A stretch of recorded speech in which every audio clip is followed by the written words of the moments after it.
The last Friday of the month had always carried a specific weight at the Heritage branch. Today, the tension hung in the air like an unspoken threat. 25-year-old teller Arthur Penn ran his end-of-day count for the third time. The numbers simply refused to align. A $12 variance.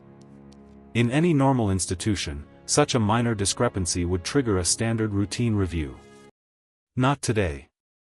From her glass-walled office, branch manager Chloe Sterling observed the floor. The upcoming regional audit required a flawless environment. Or, failing perfection, it required a convenient distraction. She descended the oak staircase, her steps sharp against the marble floor. The moment she reached the teller station, the ambient hum of the branch ceased entirely. Silence was a survival reflex here. Without a word, she revoked the floor's terminal access. It was a lockdown protocol typically reserved for severe external breaches. At his desk, Elias Vance noted the system lockout. He had spent 4 years assessing structural vulnerabilities for this exact branch. Chloe turned slowly, bypassing the nervous teller completely. Her gaze locked onto the one person she considered a true operational obstacle. Elias met her stare with absolute stillness. He understood the mechanism of blame long before she opened her mouth to cast it. Chloe presented the termination notice. The document was already printed and signed, citing a breach of fiduciary trust over a $12 discrepancy. Every employee within earshot understood the disproportionate nature of the charges. A standard variance warranted a routine review, not immediate dismissal. Young Arthur Penn opened his mouth to defend Elias. He had the words ready, knowing Elias had never touched the cash drawer. Chloe silenced him with a single, flat look. It was a measured expression that made Arthur's words die in his throat entirely. Elias did not raise his voice. He accepted the paperwork with the precise, practiced movements of a man operating entirely on logic. He unclipped his employee badge in one clean motion. The metallic click echoed sharply across the heavily shadowed teller station. He set his keys on the dark oak counter, then asked how long a standard wire transfer would take to process. Chloe let out a short, dismissive sound that functioned as a laugh. She assumed he was referring to a minor personal savings account. Elias provided the routing details for the Vance Industrial Trust. The branch terminal processed the request and pulled the associated profile. The screen illuminated the faces around it. The digital display revealed a total liquid balance of $120 million. Elias turned away from the counter. The revelation of the trust balance did not alter his calculated pace or stoic expression. Chloe remained frozen behind the glass. The $120 million figure meant the immediate collapse of her regional liquidity projections. The heavy mahogany doors of the Heritage branch closed behind him. Inside, the remaining staff existed in a suspended state of shock. The signed termination document resting on the dark oak wood had just transformed from a strategic maneuver into a severe structural liability. Chloe bypassed standard protocols, reaching for her mobile device. Her usually steady hands betrayed a slight, uncontrollable tremor. In the cobblestone parking area, Elias approached his vehicle. The sharp vibration of an incoming call broke the evening stillness. Through the receiver, Chloe attempted a hasty recalibration. She framed the dismissal as a preliminary assessment, pending formal human resources review. Elias accepted the call but offered no concession. He methodically cited the completed documentation and his logged departure as definitive endpoints. He confirmed that the asset relocation would commence precisely at the opening of the Monday trading window, without room for negotiation. The line went dead. Chloe stared at her reflection in the dark monitor, comprehending the catastrophic momentum she had just initiated. The retention of $120 million required institutional leverage that Chloe Sterling no longer possessed. She bypassed the standard reporting chain entirely, placing a direct, encrypted call to Regional Director Marcus Thorne. Marcus was a 50-year-old veteran of structural finance, a man who survived by anticipating institutional fractures long before they occurred. He understood immediately that the departure of the Vance Industrial Trust was not merely a catastrophic loss of managed assets. It was a massive, glaring spotlight that would inevitably expose the automated fee architecture they had quietly maintained for 4 years. Marcus instructed Chloe to establish a documented narrative immediately. The $12 variance needed a definitive, undeniable source on paper. Chloe summoned Arthur Penn into her darkened office. Have a seat, Arthur. The young teller appeared in the doorway, his posture radiating deep institutional fear. She placed a freshly typed incident report on her glass desk. The document explicitly stated that Elias Vance had physically accessed the primary cash drawer. Arthur read the statement twice. He pointed out, his voice barely above a whisper, that the sequence of events described was entirely fictional. Chloe leaned forward, explaining coldly that without his signature, the financial discrepancy would automatically default to the employee assigned to the station. The weight of the threat settled over Arthur Penn. He was a junior employee without the resources to defend himself against a branch manager. With a trembling hand, Arthur picked up the heavy metal pen and signed his name at the bottom of the fabricated incident report. Chloe pulled the document back, her expression returning to a mask of cold professionalism. She had successfully secured her institutional shield. Across town, Elias Vance arrived at his family's classical European estate. The air here was entirely still, untouched by corporate desperation. He walked into his private study, a grand room lined with dark mahogany bookshelves and softly illuminated by a warm fireplace. Elias opened his personal laptop. Because the bank's technology department operated strictly on a business day cycle, his client-side login remained fully active. He pulled the complete fee history for the Vance Industrial Trust, bypassing the surface-level reports to examine the raw transactional data. What he found was not a single, isolated anomaly, but a subtle, rhythmic sequence of minor adjustments labeled V12. $12 here, $24 there. The amounts were structurally designed to remain carefully beneath the threshold of any automated audit alert.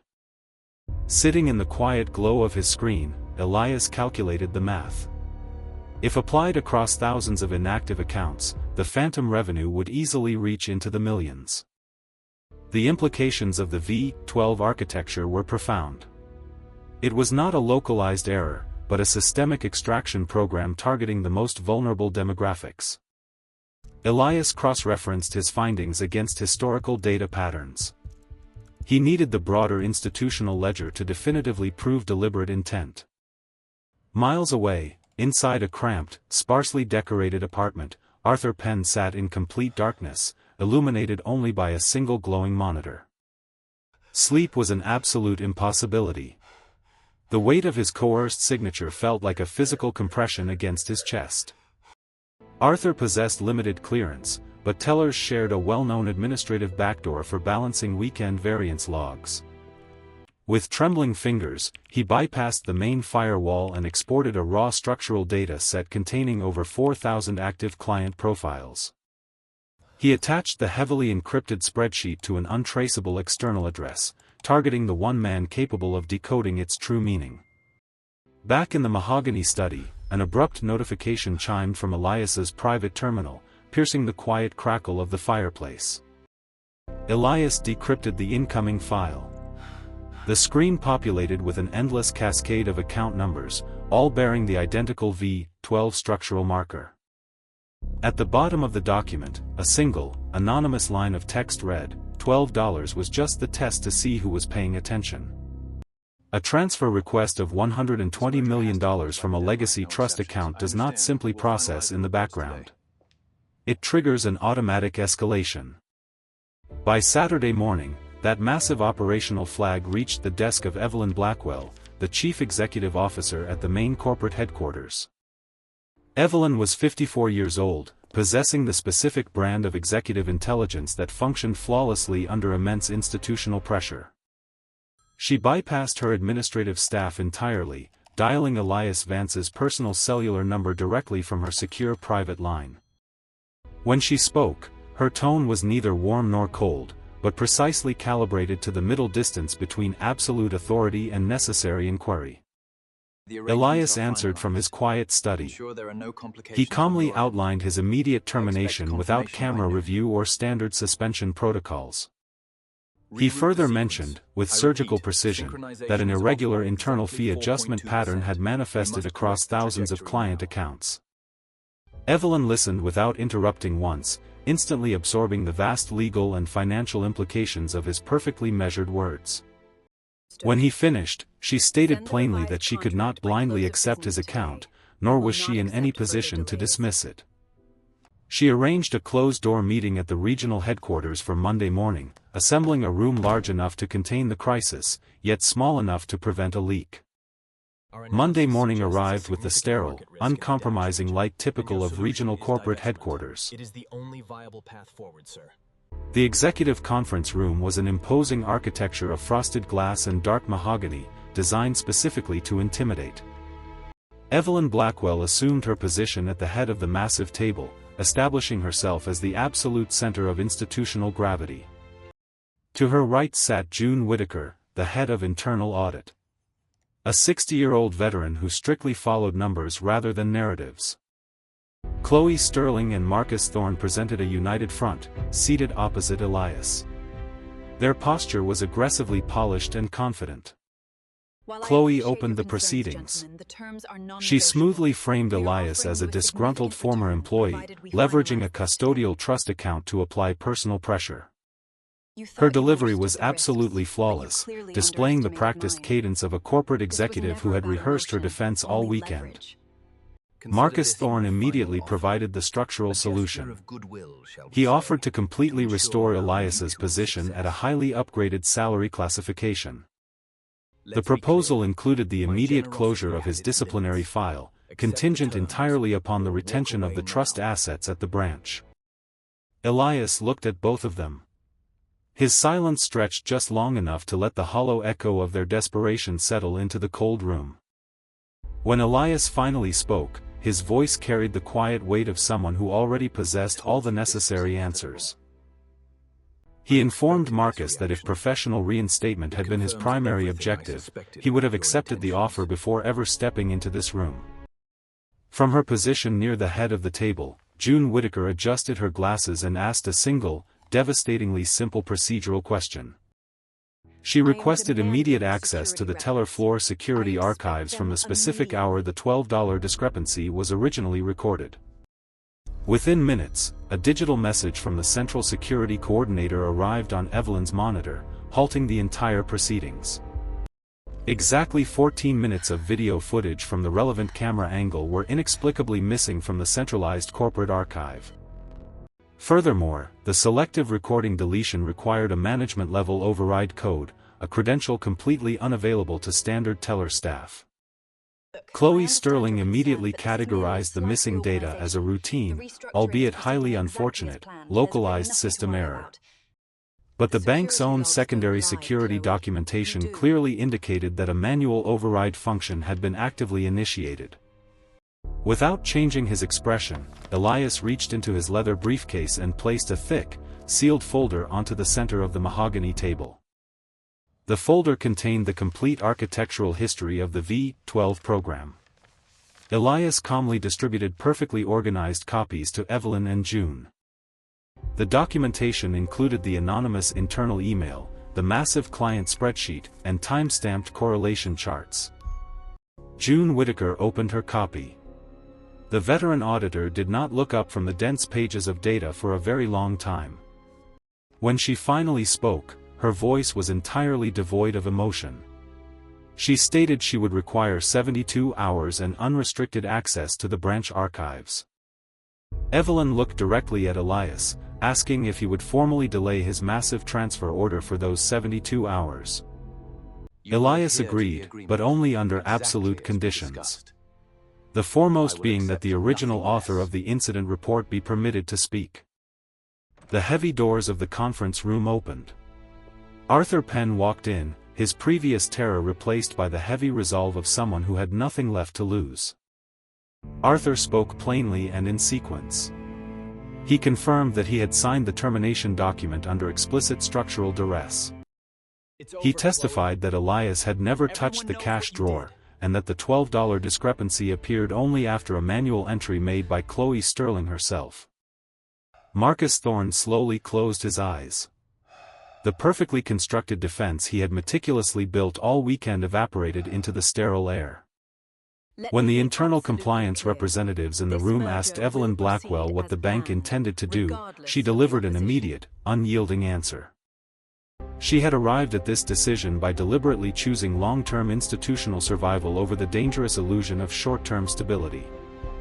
Evelyn announced that the corporate headquarters would officially self-report the structural fee violations to the Federal Banking Authority before noon.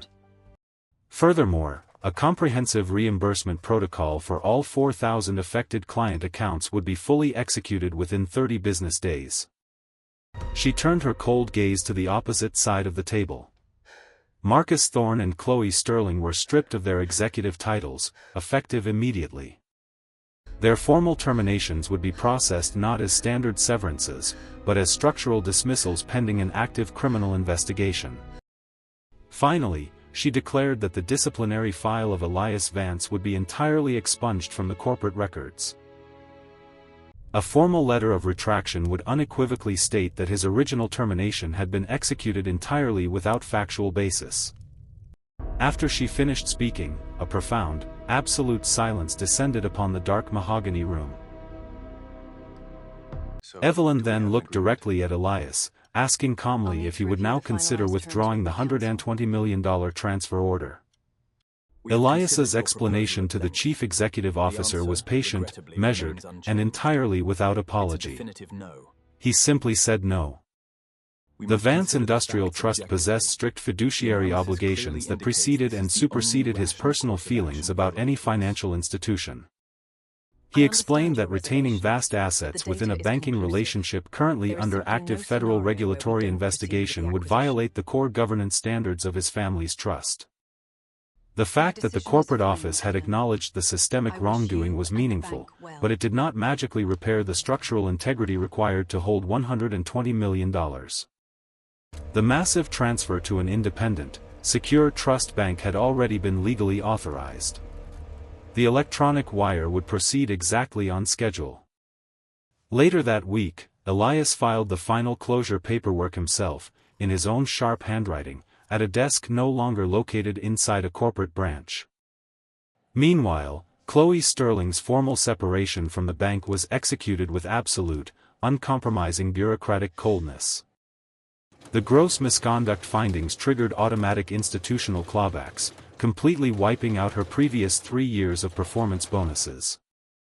The luxury vehicle, the high-rise apartment, the impeccable designer wardrobe, all of it relied on a cash flow that had been violently severed. She was escorted out of the Heritage Building by corporate security, having traded her entire professional existence for a fabricated $12 discrepancy. While Chloe Sterling's professional demise was immediate and highly public, Marcus Thorne attempted to quietly manage his own tactical exit. Late Friday evening, long after the regional headquarters had emptied, Marcus stood alone in his opulent, wood-paneled office. He was not a man who allowed panic to dictate his actions. He methodically wiped his primary workstation of all localized data. He transferred highly encrypted ledgers and offshore routing numbers onto a secure external drive, preparing to permanently sever his ties to the institution. His escape calculation assumed that the bank's internal governance review would take at least a month to translate into federal regulatory action. It was a mathematically sound assumption, entirely invalidated by Evelyn Blackwell's unprecedented decision to self-report the violations immediately. By Sunday morning, a formal criminal complaint for structural financial fraud had already been unsealed by the federal prosecutor's office. Marcus was calmly packing a leather travel bag in the master bedroom of his luxury estate when the heavy sound of approaching vehicles broke the silence. Unmarked black sedans blocked his pristine driveway, signaling the immediate freezing of his global assets and the absolute end of his freedom. The man who had spent his entire career successfully anticipating structural fractures had fatally failed to anticipate the collapse of his own foundation. The structural purge of the heritage branch occurred with violent, uncompromising administrative efficiency. Following the massive departure of the Vance Industrial Trust assets, the specific location was immediately downgraded to enhanced supervisory status. Evelyn Blackwell ruthlessly dismantled the existing regional management hierarchy, placing the branch under the direct, unyielding oversight of central headquarters. June Whitaker was officially elevated to direct a newly created Independent Internal Oversight Committee, a position completely insulated from regional influence. Under June's meticulous direction, the complex financial restitution program for the 4,000 affected client accounts was initiated well ahead of schedule. The corporate entity absorbed a massive federal regulatory penalty, willingly sacrificing short-term profit margins to permanently restore its institutional integrity. For the corporate board, these restitutions represented a painful operational loss. For the targeted account holders, the numbers represented something far more human. Miles away in a modest rural cottage, an elderly woman checked her morning mail. She was one of the thousands targeted by the silent V12 code. Inside a heavy, embossed corporate envelope, she found a formal letter of apology alongside a cashier's check fully reimbursing 3 years of unauthorized extractions. It was a quiet, profound moment of institutional accountability, proving that even the smallest numerical variance still carried immense personal weight. In the quiet aftermath of the institutional collapse, Elias Vance remained largely unaffected by the surrounding public spectacle. He spent the weekend walking through the manicured gardens of his family estate alongside his 14-year-old daughter, Clara. Clara possessed a highly observant, analytical nature, a psychological trait inherited directly from a father who operated entirely on logic. She asked him directly why he had not used the massive trust fund as a weapon to completely bankrupt the individuals who had falsely accused him. Elias paused, carefully considering the precision of her question. He explained that capital could generate profound fear, but it could never manufacture genuine honesty. What he fundamentally required from the institution was absolute factual accuracy, a ledger perfectly balanced by truth rather than financial intimidation. True to his structural philosophy, Elias channeled his risk management expertise into a new endeavor, establishing a boutique financial consulting firm. The agency was specifically designed to assist vulnerable demographics, the elderly and small regional enterprises, in auditing their historical banking fees. Exactly 6 weeks after the boardroom confrontation, a new lead analyst arrived at the bright, sunlit lobby of Elias's firm. Arthur Penn had formally resigned from the Heritage branch. He stood in the doorway, accepting a position where his integrity was finally treated as an asset rather than a liability. The consequences of the fabricated $12 discrepancy eventually moved from the corporate boardroom directly into the federal courtroom. Chloe Sterling sat rigidly at the defense table. Stripped of her executive armor and corporate authority, she looked remarkably small in the cavernous, oak-paneled room. The federal prosecutor did not rely on theatrical or emotional appeals. He built his case entirely on the irrefutable digital architecture of the V12 code. He projected the massive, decrypted spreadsheet onto the courtroom monitors, visually demonstrating the systematic extraction from 4,000 vulnerable accounts. Chloe's defense attorney attempted to categorize the automated code as an innocent administrative oversight, a mere byproduct of aggressive regional performance targets. That fragile argument collapsed completely the moment the prosecution formally introduced the secondary security logs into evidence. The documented manual override used to delete the teller floor camera footage elevated the charges from corporate negligence to active, premeditated obstruction of justice. Chloe stared blankly at the glowing courtroom monitors, realizing the data she had manipulated to build her career was now the exact instrument of her incarceration.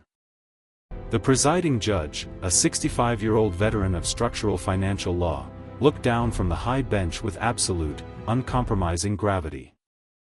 The heavy wooden gavel fell, confirming a guilty verdict that permanently barred her from the financial sector and carried a mandatory custodial sentence.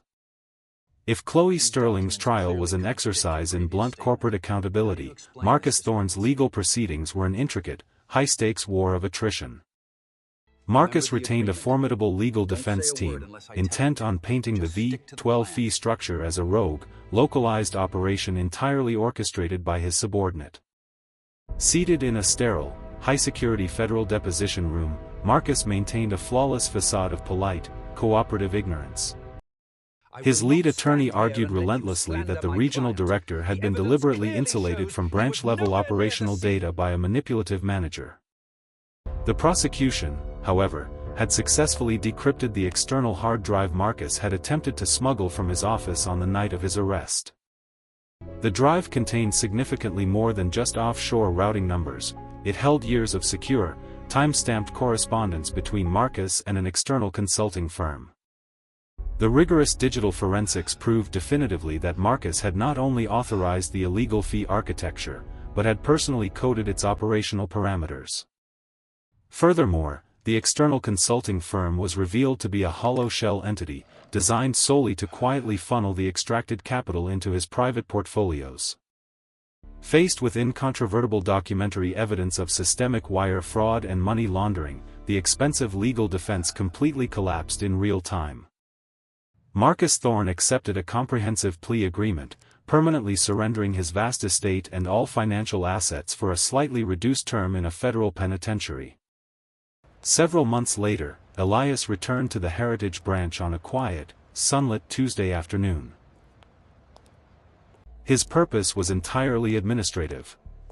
He simply needed to close his personal checking account, the very last asset he still maintained at the location. The interior of the bank looked fundamentally different. The oppressive, predatory atmosphere had been completely replaced by a cautious, subdued quiet. A newly hired teller processed his paperwork. She was young, polite, and completely unaware of the institutional history that had occurred at the exact desk she occupied. Following standard corporate retention protocols, she politely asked if he wished to leave a minimal balance to avoid a total closure fee. Looking at her screen, she helpfully suggested leaving exactly $12 as an easy, round number to permanently maintain the active ledger. Elias paused, allowing a rare, faint smile to break his meticulously stoic expression. He calmly told the young woman that $12 had once been the exact price the institution believed it could charge for his professional reputation. He politely declined her offer, stating his distinct preference to leave absolutely nothing behind in that building. Elias signed the final closure document and walked toward the heavy mahogany doors, closing his history with the bank permanently. The foundation of Elias's new consulting firm was built entirely upon the exact principles that the Heritage Branch had so violently abandoned. He did not measure institutional success by quarterly profit margins, but by the absolute, uncompromising accuracy of his financial audits. Arthur Penn flourished in this transparent environment. The constant, suffocating fear of corporate retaliation had completely evaporated from his daily routine. Working directly under Elias, the young analyst developed a highly sensitive eye, identifying systemic discrepancies that automated software frequently missed. Within 6 months, the boutique firm secured a massive contract to audit the historical pension funds of a regional manufacturing union. It was a complex, tangled web of thousands of accounts, representing the fragile life savings of vulnerable, hardworking individuals. Elias and Arthur approached the colossal data set with mathematical reverence, treating every single ledger entry as a binding promise rather than a simple metric. Late one evening, while running a deep diagnostic, Arthur discovered a hidden structural loop buried deep within the union's external management software. It was not a malicious extraction like the notorious V12 code, but a compounding algorithmic error that was slowly, silently eroding the pension baseline. Elias quietly reviewed the finding, placing a firm hand on Arthur's shoulder. It was a silent acknowledgement that the young man had truly mastered the architecture of truth. The following morning, Elias and Arthur presented their exhaustive diagnostic findings directly to the union's executive board. The meeting did not take place in a sterile, glass-paneled corporate tower, but in a humble, wood-paneled community hall. The men and women sitting across the table were not polished executives, they were retired machinists, floor managers, and factory veterans. Elias did not use complex financial jargon to obscure the truth. He explained the compounding algorithmic error with absolute, respectful clarity. He calmly outlined exactly how the software flaw had systematically undervalued their baseline pension assets over a 10-year operational period. The union president, a veteran floor manager with heavily calloused hands, studied the corrected financial projections in profound silence. When he finally spoke, his rough voice was thick with gratitude. Elias's firm had just legally recovered millions of dollars for his vulnerable people. Arthur watched the sincere exchange, fully realizing that high-level financial analysis could function as an instrument of profound protection rather than exploitation. Miles away, in her pristine high-rise office, Evelyn Blackwell quietly reviewed the latest independent compliance audit submitted by June Whitaker. The corporate profit margins were noticeably thinner, but the structural foundation was finally unshakable. Evelyn knew perfectly well who had forced her to build it. Exactly 1 year after the systemic restructuring, Evelyn Blackwell faced an entirely different structural threat. The bank's reduced profit margins, a direct result of its uncompromising new compliance standards, had made the institution highly vulnerable on the open market.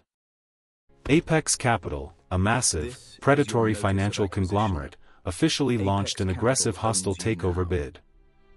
If the acquisition succeeded, the conglomerate would immediately dismantle Evelyn's internal reforms and ruthlessly strip the heritage branches for raw capital. Evelyn convened an emergency session with the remaining board of directors. The room was heavy with the grim mathematics of imminent defeat. June Whitaker calmly laid out the financial reality. To successfully block the hostile shareholder vote, they required a massive influx of anchor capital. They specifically needed an institutional investor with an absolutely pristine market reputation to signal unshakable confidence to the terrified minor shareholders.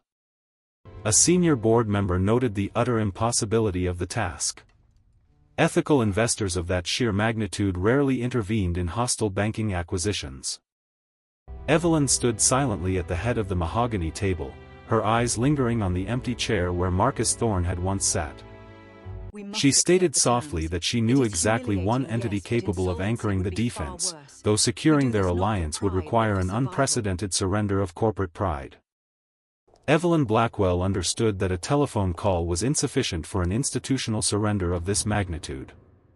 The request required a physical presence. Her corporate vehicle arrived outside the bright, modern glass exterior of Elias Vance's boutique financial consulting firm. Stepping into the sunlit lobby, she encountered an environment entirely devoid of the heavy, oppressive shadows that defined her own boardroom. Arthur Penn greeted the chief executive officer with absolute professional courtesy. He displayed no residual fear from their previous, devastating encounter. Evelyn was escorted into a minimalist glass office. Elias Vance sat behind his desk, projecting the same unshakable calm he had maintained a year prior. She discarded standard corporate pleasantries, immediately outlining the aggressive hostile takeover bid initiated by the Apex Capital conglomerate. Evelyn bluntly admitted that the bank's structural survival depended entirely on the immediate return of the Vance Industrial Trust as a market anchor. She deliberately lowered her executive armor, openly acknowledging the profound irony of asking him to rescue the institution that had once targeted him. Elias listened to the unprecedented plea without interruption. The power dynamic between them had completely and irreversibly inverted. When she finished, Elias stated he would provide the anchor capital, but his terms would dictate the complete structural replacement of her current corporate board. Evelyn Blackwell returned to the central corporate tower, carrying the immense weight of Elias Vance's absolute ultimatum. She immediately summoned the remaining executive board members back to the dark mahogany conference room for a final briefing. Without filtering the reality, she presented the precise terms: $120 million in anchor capital, exchanged for their immediate collective resignations. The boardroom instantly erupted. The polished veneer of corporate civility shattered into open, aggressive outrage. A senior board member stood up, his face flushed, categorizing the demand as unprecedented financial leverage and refusing to step down. Another executive vehemently agreed, slamming her hand on the table, declaring that they would never surrender the institution to an external consultant. Evelyn allowed their rebellion to echo against the frosted glass walls before silently projecting the live market ticker onto the main screen. She calmly pointed to the plummeting numbers, noting that Apex Capital was hours away from securing a majority stake. She explained with brutal logic that if Apex succeeded, the entire board would be forcefully ousted anyway, losing both their positions and their reputations. Elias's ruthless condition was not an insult, it was the only available mechanism for a quiet, dignified exit. The rebellion died instantly. The following morning, Elias Vance arrived at the main corporate tower, stepping out of his vehicle into the crisp city air. He walked across the expansive marble lobby. He was no longer a discarded employee, but the architect of the institution's salvation. Inside the dark mahogany boardroom, a neat stack of signed resignation letters rested heavily in the center of the table. Evelyn Blackwell stood waiting. She slid the master agreement across the polished wood, honoring the precise terms of his unprecedented ultimatum. Elias withdrew his own high-end fountain pen. He reviewed the final corporate governance clauses with absolute, mechanical precision. With a smooth, uninterrupted motion, he signed the document, legally anchoring the institution with $120 million in clean capital. Almost instantaneously, the corporate financial terminals registered the massive influx, mathematically crushing the hostile takeover bid from Apex Capital. Down the hall, the former senior board members quietly carried small boxes toward the private elevators, their long reign officially extinguished. Evelyn looked across the table at Elias. She would remain the chief executive officer, but the foundation she stood upon was now fundamentally his. The Heritage Bank survived the storm, not through its traditional predatory tactics, but through a forced, uncompromising return to structural integrity. In the months following the corporate stabilization, Elias Vance's boutique consulting firm experienced exponential growth, attracting major institutional clients seeking transparent audits. Arthur Penn was promoted to lead diagnostic analyst. He now stood before a digital whiteboard, training a newly hired cohort of junior investigators. He taught them the concept of algorithmic decay, emphasizing that systemic financial errors were rarely overt, but often hidden within subtle, compounding variables. Elias watched the training session through the glass wall of his office, quietly satisfied that his uncompromising philosophy of factual accuracy was successfully replicating. Hundreds of miles away, the bright, transparent aesthetic of the financial district was replaced by the stark, unforgiving concrete geometry of a federal penitentiary. Marcus Thorne sat in a sterile visiting room. His tailored navy suits had been permanently replaced by a standard-issue, shapeless gray uniform. His remaining attorney sat across from him, coldly explaining that the federal asset forfeiture was absolute. Even the heavily encrypted offshore accounts had been seized. Marcus stared blankly at the cheap plastic table. The man who had orchestrated the extraction of millions was now legally restricted to a $20 weekly commissary limit. The lawyer packed his briefcase and stood up, snapping the locks shut. It signaled the final, unceremonious severing of Marcus's ties to the outside world. Marcus was escorted back down a long, echoing corridor by heavily armed guards, his entire existence now governed by rigid rules he could no longer manipulate.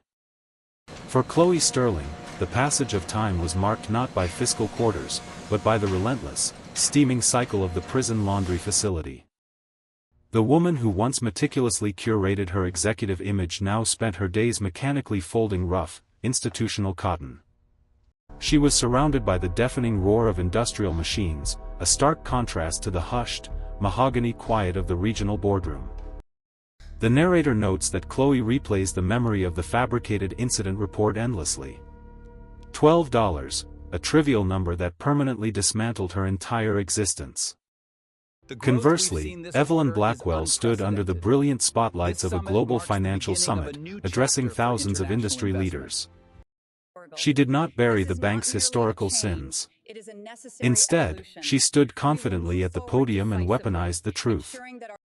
She spoke passionately about the dangerous illusion of unchecked systemic extraction and the painful necessity of absolute institutional reform.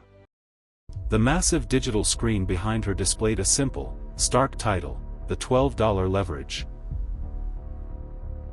Sitting quietly in the darkened audience was Elias Vance, listening to the chief executive who had once overseen his termination now championing his exact philosophy. Evelyn concluded her keynote speech, cementing her enduring legacy not as a ruthless conqueror, but as a survivor who ultimately chose structural integrity over blind profit. Back in the city, Arthur Penn stood in the center of the cramped, sparsely decorated apartment where he had once spent countless sleepless nights. The claustrophobic space was now filled with cardboard moving boxes. Thanks to his rapid ascent as a diagnostic analyst, he was finally moving into his first purchased home.